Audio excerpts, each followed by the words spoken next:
What's up, guys? Mitch from Respect My Region here. Just wanted to talk a little bit today about some things that jumped out at me when looking at this new article on mjbizdaily.com. It's using some data that Headset had posted. I know I saw Jocelyn post that on my LinkedIn timeline a couple weeks ago, so I'm not sure if Headset did a post too, and then MJ Biz Daily just took it, or they just looked at the data and did it. Regardless, here we are. So some of my thoughts and observations. The first one that stuck out to me is CANN taking over 23% of the market share for beverages in California. One of the largest rec market in cannabis. They've been around for a little bit over a year and took almost a quarter of market share in their category. Wow. That is big. That is the power of just clean CPG packaging, great branding, I think a great product in terms of giving a great product to consumer, like the general consumer, and then everybody's talking about it. I mean, their influencer marketing and their marketing rollout was huge. That was talked about at such a wide scale pop culture level. Very, very impressive, but I think that's a good example of the power of branding in cannabis. Less than or a little bit over a year and almost a quarter of market share in their category. That is impressive. I would do a golf clap sound FX if I had one keyed up, but I don't. Another thing that stood out, Colorado that is outlier right above my head right here when it's talking about flower and concentrates, but specifically flower. Colorado is a vertically integrated market, so house brands, dispensary brands are going to take the market share there. It's better margins. It's what they're going to push. I think ultimately their model hurts consumers as being a personal consumer of high quality craft cannabis. When I went to Colorado, or the few times I've gone to Colorado, I've been severely unimpressed with all of the flower I've seen there. Next time I go out there, if anyone out there really knows about real deal Holyfield heat, please point me in the right direction, because I could not find anything for the life of me out there.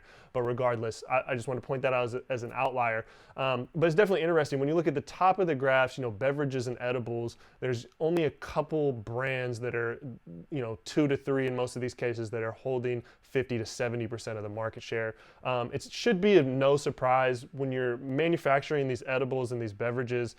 Accomplishing scale is just much easier. It's not as nuanced. I know there's the conversation of strain-specific edibles and whatnot. Ultimately, I think the market's shown that doesn't matter, that they don't care. Will they care in the future? I don't know. I don't want to get into that. But right now, they don't care. And so, if you're making edibles or beverages, you're usually outsourcing or sourcing distillate or raw cannabis to convert into edibles.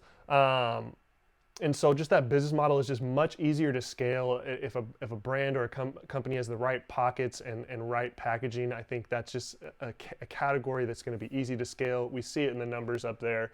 When you get to a market like flower is so nuanced. And there's such I was talking to David Abernathy from ArcView, and he brought this really good point out when I was talking to him about the culture of connoisseurship. Certain categories have, and in our discussion, he brought up how craft beer didn't have that and is getting that. Wine has always had that.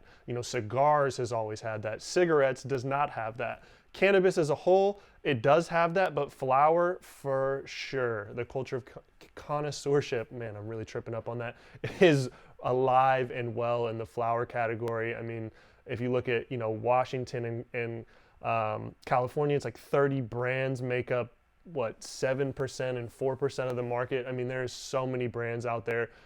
Producing flower at scale is difficult, and we have not seen that yet. As this market matures, we move towards national legalization. We see higher price funds get in here, higher dollar funds get into this, and consolidation happen at a higher level. We'll see those numbers start to increase, specific brands holding more market share. But I think that's going to be a category for a long time. You're going to see a lot of brands fighting for small pieces of the pie, but there's plenty to go around.